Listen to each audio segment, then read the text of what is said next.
Enquanto o presidente Lula, Tainá, está de olho no pacote eleitoral para esse ano, o mercado vê uma desaceleração da economia brasileira no segundo trimestre.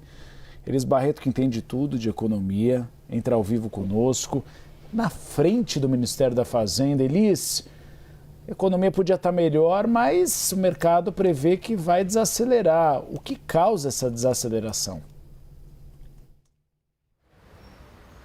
Boa tarde para você, Uribe, Tainá, todos que nos acompanham nessa tarde aqui na CNN, Uribe. Bom, no primeiro trimestre desse ano, o PIB do Brasil cresceu cerca de 1,1% e a CNN consultou então alguns analistas do mercado para ter uma projeção do PIB do segundo trimestre referente aos meses de abril, maio e junho. E a projeção é que deve ter um crescimento de 0,4%, mas isso representa uma desaceleração, ou seja, um crescimento menor do que o trimestre anterior. A equipe econômica do governo também prevê essa desaceleração, mas prevê um crescimento maior. Segundo o Ministério da Fazenda, o crescimento deve ser de 0,8% no trimestre encerrado agora em junho, ou seja, uma projeção mais otimista, mas ainda assim um crescimento menor. Bom, segundo o Ministério da Fazenda, essa desaceleração no crescimento econômico pode ser atribuído principalmente, Uribe, à taxa de juros elevada. A gente lembra que a Selic está em 14,25%.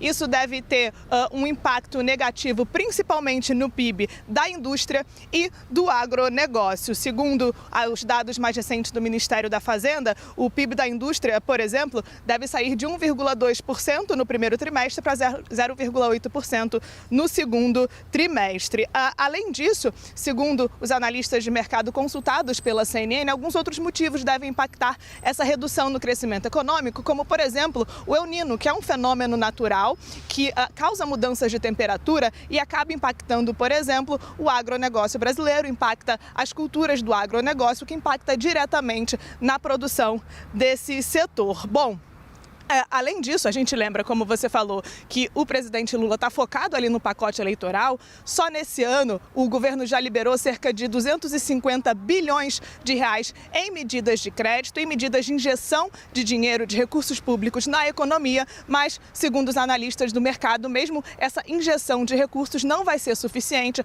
para fazer com que o produto interno bruto cresça de maneira estruturada, sendo provável, então, uma desaceleração do PIB nesse segundo trimestre de 2026. Uribe, Tainá. Obrigada, querida. Valeu.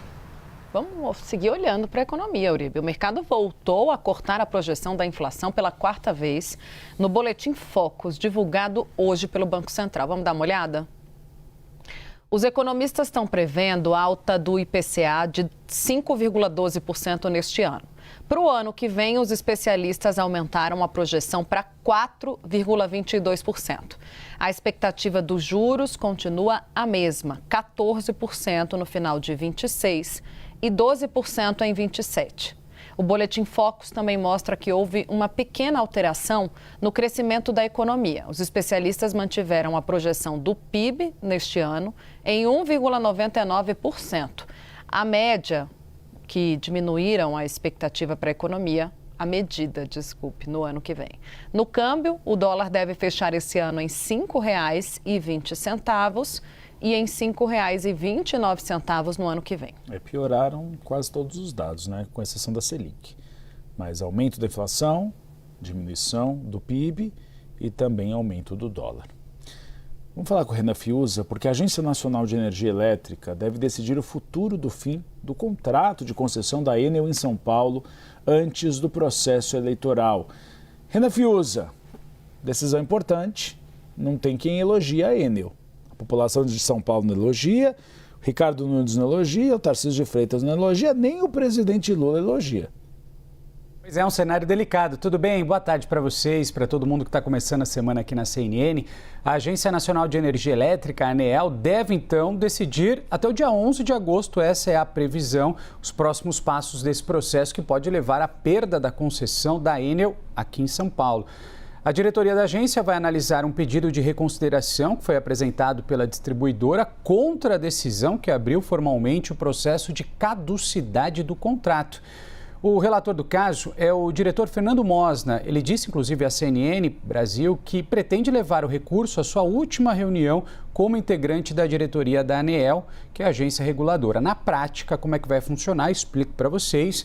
Os diretores vão poder manter o processo em andamento ou então anular a decisão que determinou a abertura da apuração ou, se preferirem, arquivar o procedimento.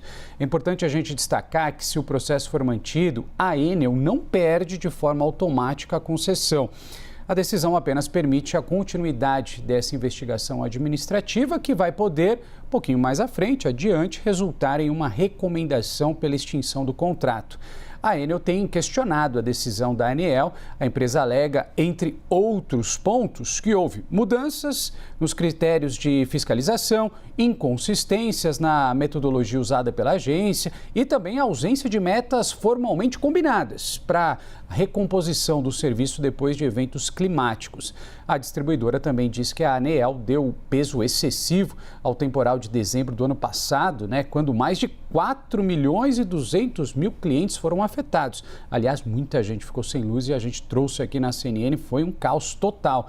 Segundo a Enel, mais de 80% dos consumidores tiveram a energia restabelecida em até 24 horas. Vamos trazer o outro lado. A ANEEL, a agência reguladora, entende que havia elementos suficientes para a abertura da investigação formal. Essa decisão da ANEEL, da agência, em agosto, deve ser um dos principais capítulos dessa queda de braço, dessa disputa que envolve a empresa, o governo, o judiciário, mas, sobretudo, os principais interessados, A gente está falando de milhões e milhões de consumidores em São Paulo, Tainá e Uribe. Obrigada, Renan Fiuza, pelas informações. O FGTS decide hoje se vai pagar 13 bilhões de reais em lucros do fundo a 138 milhões de trabalhadores. Se aprovado, o valor será depositado automaticamente na conta do FGTS de cada pessoa. Não é necessário fazer nenhuma solicitação. Todos os trabalhadores que tinham saldo ou conta ativa no FGTS até 31 de dezembro de 2025 podem receber a quantia. Esse mecanismo de distribuição dos resultados do fundo foi criado em 2016.